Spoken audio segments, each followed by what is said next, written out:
मेवाड़ के राणा रतन सिंह ने अपनी पत्नी रानी पद्मिनी का चेहरा दिल्ली के सुल्तान अलाउद्दीन खिलजी को पानी और कांच में दिखाया, लेकिन हिंदुस्तान का साइंस कहता है कांच का आविष्कार 1535 में हुआ और रानी ने जौहर 1303 में किया। तो 237 साल पहले अपने हिंदुस्तान में कांच और मिरर नहीं थे। और अलाउद्दीन खिलजी के साथ में पर्सनल राइटर आया था जिसका नाम था अमीर खुसरो, जिसने उस समय किताब लिखी थी तारीख अलाई। उसने लिखा था कि मेवाड़ की महिलाओं ने अपने सतीत्व धर्म के खातिर जौहर किया और राजपूत कभी भी कॉम्प्रोमाइज करना नहीं चाहते थे।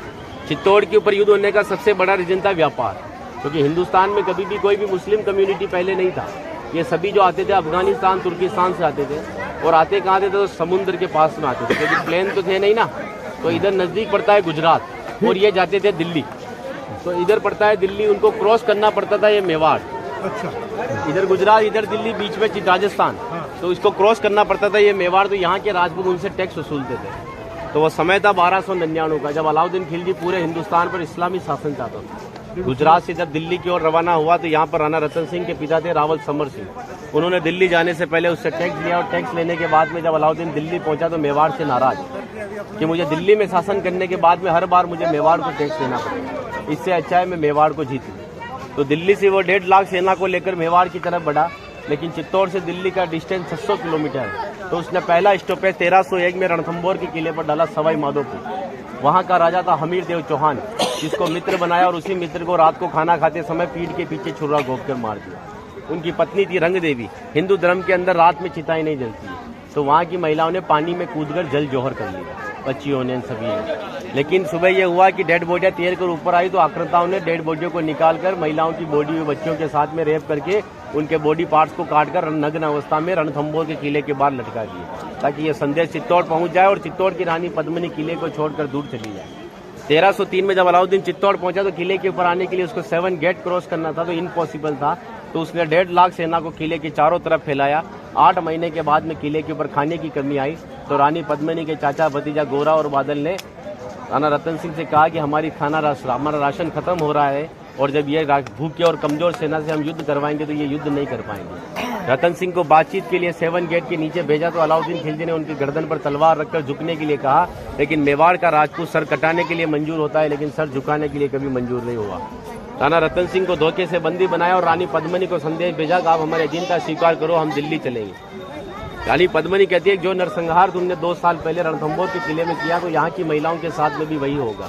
इस वजह से जहाँ मैं जाऊँगी वहाँ ये वीरांगनाएं चलेगी। 2 महीने का समय लिया। अलाउद्दीन खिलजी ने 700 डोलियाँ किले की ओर भेजी, लेकिन रानी पद्मिनी को पता था कि मेवाड़ में घूंघट सिस्टम है, तो हर एक सोल्जर्स को लेडीज पोशाक पहनाकर तलवार और भालों के साथ में उस पालकी में बिठा दिया और रानी पद्मिनी की पालकी में भतीजे बादल को रानी पद्मिनी की वेशभूषा पहनाई और 700 पालकियों एक कमांडर बनाया चाचा जी गोरा को।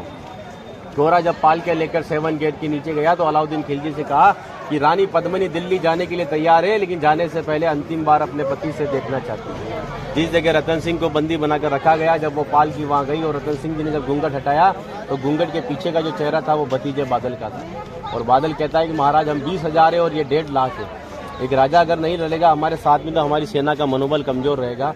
इसी वजह से राणा रतन सिंह को पालकी में बिठाकर किले के ऊपर भेजा।